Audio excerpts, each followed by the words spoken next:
Les Togolais le consomment de plus en plus. Le riz de Corvier, très consommé par les populations, est une source d'économie importante pour la localité de Corvier. Puis la plateforme industrielle d'Aditi Copé compte une entreprise majeure dans ses rangs. La société M-Auto, spécialisée dans l'assemblage des véhicules électriques, a démarré officiellement cette activité. Enfin, qualifié de contrat du siècle par la France, le contrat de livraison des sous-marins à l'Australie a été rompu par Canberra, ce qui fait grincer les dents à Paris.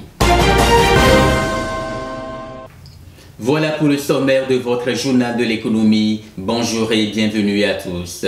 C'est un riz prisé des Togolais. Le riz de Corvier est réputé pour sa qualité et pour son parfum agréable dans la vallée de Zio, plus précisément à Corvier, une localité située à une trentaine de kilomètres de Lomé. Ce sont des dizaines d'hectares qui sont cultivés pour approvisionner le marché national. Les pieds enlisés dans la boue et un bouquet de pépinières de riz dans la main, prêt à être semé, c'est ainsi que se déroule le début de la culture du riz.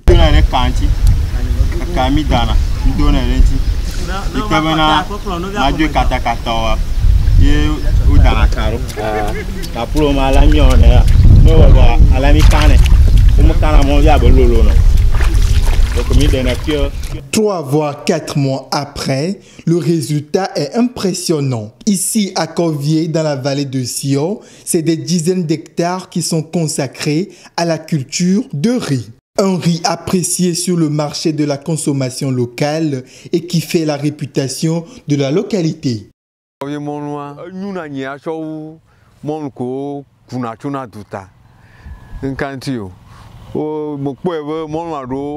On a un magasin de dire et alors mi peut au concert le produit le autre conserver ne ben bagble cabo mi me nya produit kachan e benyu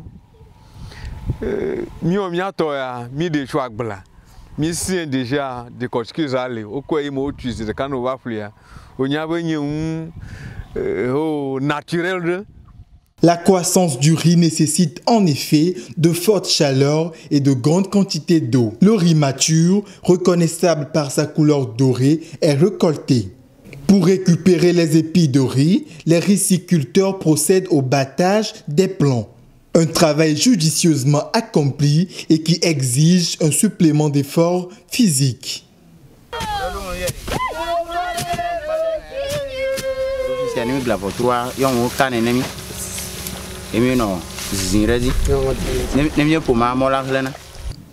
Les épis de riz récupérés sont séchés sur des aires aménagées pour l'occasion. Suite au séchage, il faut désormais séparer l'écorce du grain de riz. Pour ce faire, les épis de riz sont décortiqués dans cette machine qui permet d'obtenir le riz consommable. La machine est une tumoloa de nation, de namoloa chanlevo. Son chan on avo. Pour ma camolo en toi la mienne donne 50 kg 50 kg. On dit quoi? On est 50 kg 50 kg. Et le com. Véritable secteur d'opportunité pour l'agriculture nationale, la filière rizicole pourra permettre de réduire la dépendance du Togo à l'exportation et créer une kyrielle d'emplois. La filière rizicole, encore très peu développée au Togo, regorge des atouts importants pour l'agriculture togolaise. Mais les acteurs du secteur rizicole sont confrontés à plusieurs difficultés. Nous écoutons les acteurs. Nous avons le labour à premier labour à Noa. Et novio tabo kaka va au deuxième anoa molvioa a taux de dôme kaka la va dire anana va nana rendement nuire que da le coco pour na ONG di doit ba na mare la ten va pere mianti et mo atro adi dinami vira que à la première je ne que le doit me potare mo le doit la première mianti me doit ma boule me main d'œuvre gars ku intrant n'y a problème na mi gbogbo donc ne yebe ci rubé ak pere mianti mo ak ble no yin content toi la ko barrage agbo la akeke na mi vire ni po périmètre a lolo on me sait pas qu'on on a mis on me le chon on me quelque chose ne donc je me va le voir mon blana il va tout mon va nous na va konachi. Un pas décisif vient d'être posé par le Togo dans sa marche vers l'industrialisation. M-Auto Togo est une société installée au Togo et spécialisée dans l'assemblage des motos électriques et des triporteurs. Elle a officiellement démarré ses activités ce 20 septembre sur le site annexe de la plateforme industrielle d'Adeti Copé. Signature, échange de paraphes, un contrat de bail entre M-Auto et la plateforme industrielle d'Adeti Copé vient d'être scellé. La société de production de motos et tricycles électriques reçoit l'aval du gouvernement et lance ainsi ses activités. Sur cet espace, des motos électriques made in Togo qui n'attendent que preneurs. Des motos à acquérir gratuitement, mais il y a bien une condition. Les chauffeurs de taxi devront juste être enregistrés, avoir une licence en fait du côté du gouvernement, puisque c'est un projet en partenariat avec le gouvernement. Ils pourront prendre des motos qui seront données gratuitement. Ils n'ont pas besoin de payer sur une période de 2 ou 3 ans, non. Au rythme dont ils conduisent, au rythme dont ils paient. Pay as you go, ça veut dire rouler et vous payez. Image saisissante, cette cour de jeunes filles, toutes des employés de la société qui fait dans le genre. En termes de recrutement, aujourd'hui, ils sont déjà à 100 employés de recruter, essentiellement des femmes, comme des jeunes filles, comme vous les voyez. L'objectif à terme est de pouvoir atteindre en pleine capacité, bien sûr, 2000 emplois créés au Togo. Il y a un suivi qui est fait avec des reportings périodiques que ces entreprises sont censées faire au niveau de... Avant, c'était de la SASOF. Aujourd'hui, ça sera à l'Agence de promotion d'investissement et de la zone franche pour nous assurer que les engagements qui ont été pris sont respectés. Et soyez rassurés que nous sommes aux côtés des populations pour nous assurer que ces engagements sont respectés. À M-Auto, c'est 1000 motos produites par jour. Pour les recharger, 35 bornes bientôt installées à travers la ville et un service après-vente assuré. 2,5 milliards de francs CFA, c'est l'enveloppe mise à la disposition du Togo par le Japon ce 16 septembre. Ce fonds destiné à appuyer les efforts du gouvernement togolais dans les domaines de l'aide alimentaire et de la santé permettra au Togo d'acquérir des vivres au profit des couches vulnérables et d'équiper les hôpitaux du Grand Lomé des matériels médicaux techniques. Son entrée en scène dans le financement des projets immobiliers fait tache d'huile. Après Lomé, la Caisse nationale de sécurité sociale veut entamer la construction d'un complexe de villas à Kara. Elle vient de lancer un appel d'offres international visant à sélectionner des entreprises pour la réalisation des travaux de construction de 32 villas. Pour lutter contre la fraude et l'évasion fiscale, le Togo a adhéré le 31 août dernier à 2 accords de l'OCDE, de nouvelles dispositions juridiques qui vont contribuer à une meilleure mobilisation des recettes de l'État grâce à un environnement fiscal plus transparent. Comme une plaie qui ronge les recettes fiscales des États, le Togo veut endiguer la fuite des capitaux. Pour pallier ce mal, l'exécutif togolais adhère le 30 août dernier à 2 accords de l'OCDE sur la fraude et l'évasion fiscale. Les recettes fiscales étant l'un des principaux moyens de mobilisation des ressources financières de l'État, le gouvernement veut passer par ces 2 conventions pour éviter la fraude et l'évasion fiscale. Le premier texte dénommé Cadre inclusif OCDE G20 sur le BEPS vise à lutter contre l'évasion fiscale, à améliorer la cohérence des règles fiscales internationales et à assurer un environnement fiscal plus transparent. Le Togo devient par cette occasion le 140e adhérent à cet accord. Il va ainsi jouer sa partition dans la mise en œuvre du paquet BEPS qui contient 15 mesures dotant les gouvernements d'instruments efficaces pour prévenir et lutter contre la fuite des capitaux. Selon le second test auquel a adhéré le pays, celui-ci doit contribuer à relever les défis posés par la numérisation de l'économie. Dénommé Plan des 2 piliers, cette convention à laquelle Lomé devient le 134e adhérent entend réformer les règles fiscales internationales et faire en sorte que les entreprises multinationales paient une juste part d'impôts partout où elles exercent des activités. Cette convention vient davantage faire obligation aux multinationales à participer au mieux au développement des pays d'accueil. Désormais, les faits liés à la fraude et à l'évasion fiscale seront appréciés sous le prisme du respect des dites conventions. Membre de l'OCDE, depuis 2019, le Togo va montrer à travers cette adhésion un autre visage de la bonne gouvernance. Dans le cadre de la campagne de commercialisation du soja 2021-2022, les acteurs de la filière sont invités à suivre les nouvelles dispositions en vigueur. Outre les anciennes règles, les nouvelles dispositions, comme le développement de l'application de suivi des cargaisons de soja et la mise en place des postes de contrôle au niveau des ponts de Djeroué et de la douane de l'Hélicopé, sont à suivre scrupuleusement. Un communiqué conjoint des ministres de l'Agriculture et du Commerce datant de lundi dernier. Sur le plan régional, les activités économiques sont favorables dans la zone UEMOA. Selon l'institution, l'environnement des affaires favorise une bonne exécution des activités économiques. L'indicateur du climat des affaires qui facilite la perception des opérateurs économiques s'est consolidé de 8,2% à 101,6 points en juillet 2021. Le Gabon s'engage un peu plus dans la protection de l'environnement. Un nouvel instrument juridique et fiscal est mis en place pour taxer les activités polluantes dans le pays. Pour plus de précisions, suivez ce reportage de nos confrères d'Africa 24. Taxer les activités et produits polluants pour décourager et inciter à l'adoption des pratiques plus respectueuses de l'environnement. Selon l'administration fiscale gabonaise qui tient le nouveau projet de la fiscalité verte ou écologique, l'initiative va engendrer des sources de revenus supplémentaires pour le trésor public. Un changement capital auquel les Gabonais devraient s'ajuster. Il faut éduquer la population, il faut faire comprendre à la population les enjeux et leur faire comprendre les bénéfices à court, moyen et long terme de ces transformations fiscales. Et bien entendu, il faut embarquer par des mesures incitatives et des mesures dissuasives les industries pour que cela ne constitue pas une barrière ou une base de résistance. C'est dans le document de cadrage macroéconomique et budgétaire 2022-2024 élaboré par l'exécutif gabonais que les contours de cette nouvelle politique sont définis. Celle-ci vise entre autres l'analyse des finances publiques, l'identification d'options en vue de renforcer les liens entre les prélèvements verts et l'utilisation des impôts verts. L'utilisation de technologies consommatrices d'énergie est aussi contrôlée, de même que la présence des grosses industries polluantes.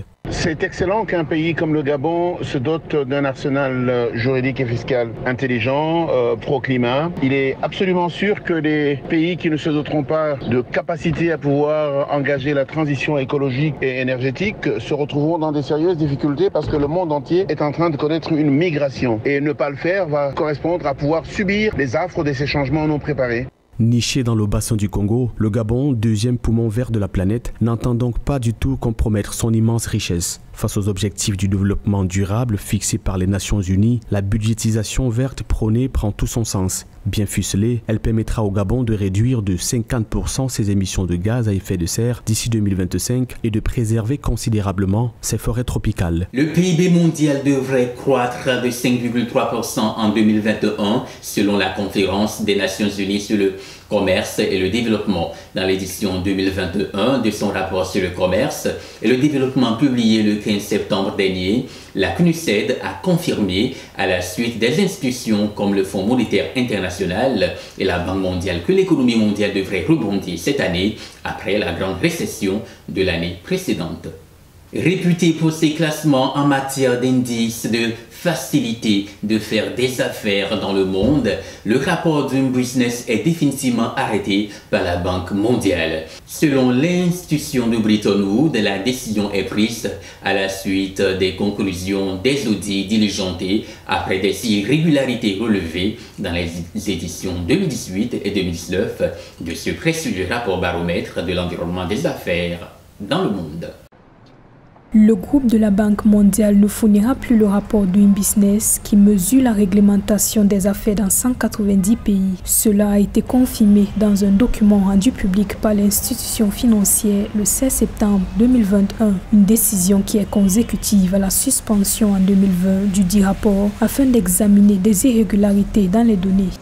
La confiance dans les travaux de recherche du groupe de la Banque mondiale est d'une importance capitale. Ces travaux aident les pays à mesurer les progrès économiques et sociaux avec plus de précision. Après avoir examiné toutes les informations disponibles à ce jour sous le rapport Doing Business, la direction du groupe de la Banque mondiale a pris la décision de mettre un terme à la publication du rapport Doing Business.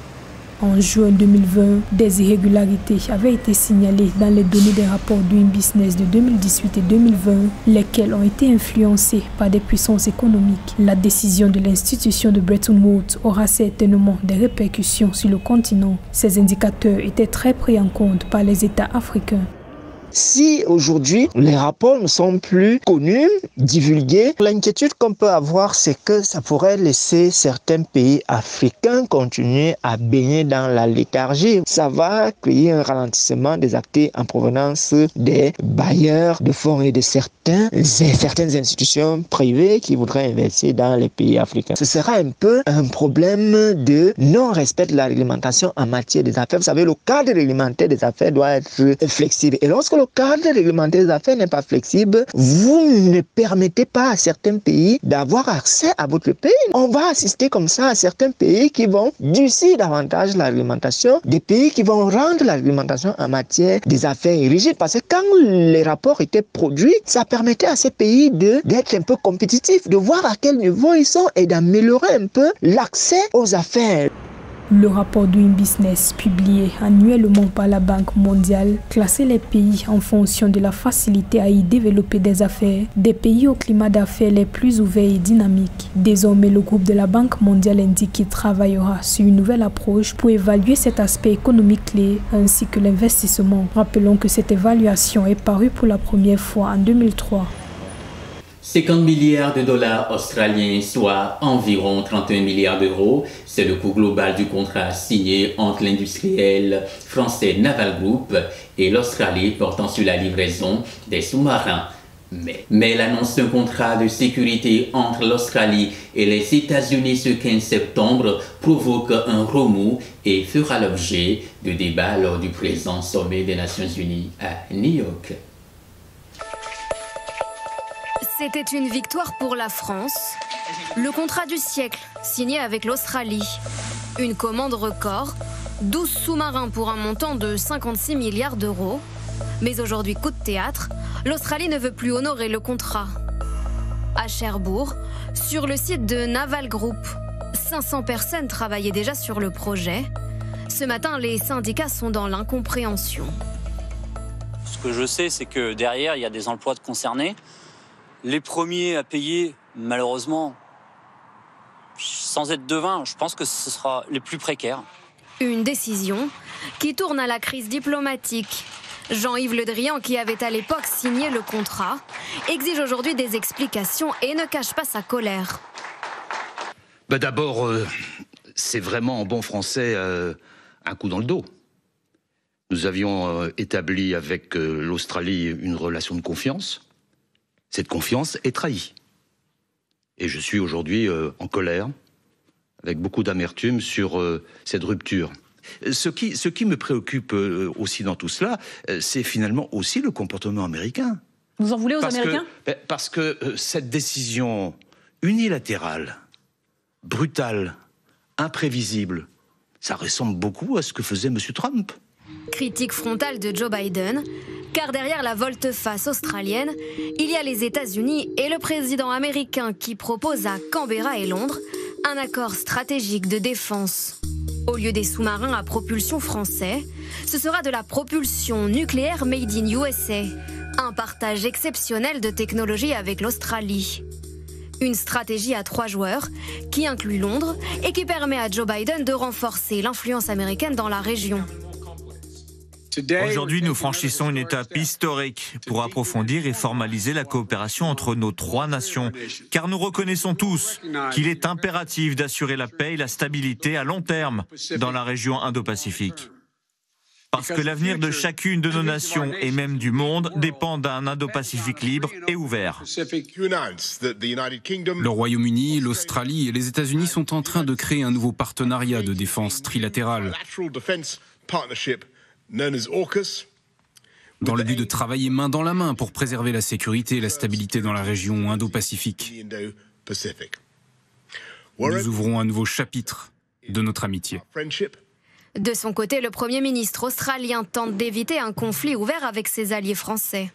Je tiens à souligner que la France reste un partenaire incroyablement important dans le Pacifique. Il y a peu, voire aucun autre pays dans le monde qui comprend l'importance du Pacifique et qui est aussi engagé. Et joue la carte de l'apaisement avec la Chine également. L'Australie reste ouverte pour discuter de ces questions avec la Chine, je crois, et j'espère que nous partageons tous deux le même objectif d'une zone Indo-Pacifique paisible. Sauf que pour Pékin, cette alliance XXL entre les États-Unis, le Royaume-Uni et l'Australie est de mauvais augure et pourrait bien freiner ses propres ambitions dans la région. L'exportation de la technologie des sous-marins nucléaires par les États-Unis et la Grande-Bretagne vers l'Australie prouve une fois de plus qu'ils utilisent les exportations nucléaires comme un outil de jeu géopolitique. Ce qui est extrêmement irresponsable. Chine, États-Unis, Europe, une tension qui redessine les équilibres géopolitiques et qui témoigne une fois de plus de l'influence observée, de la puissance redoutée de Pékin. À présent, point sur le coût des denrées alimentaires dans nos marchés. Le prix des denrées alimentaires de première nécessité se présente comme suit. Le maïs est à 550 francs CFA à Lomé et à 450 francs CFA à Anié. Le haricot est à 2000 francs CFA à Lomé et 1900 francs CFA à Atapamé. Le mil est à 1000 francs CFA à Lomé et 750 francs à Atapamé. Le sorgho est à 900 francs CFA à Lomé et 900 francs également à Anié. L'arachide est à 2000 francs CFA à Lomé et 1300 francs 1350 à Atapamé. Le soja est à 1300 francs CFA à Lomé et 1200 francs CFA à Atapamé. Le sésame est à 2000 francs CFA à Lomé et 1700 francs CFA à Atapamé. Fin de ce journal de l'économie sur Investimedia. Bonne suite de nos programmes.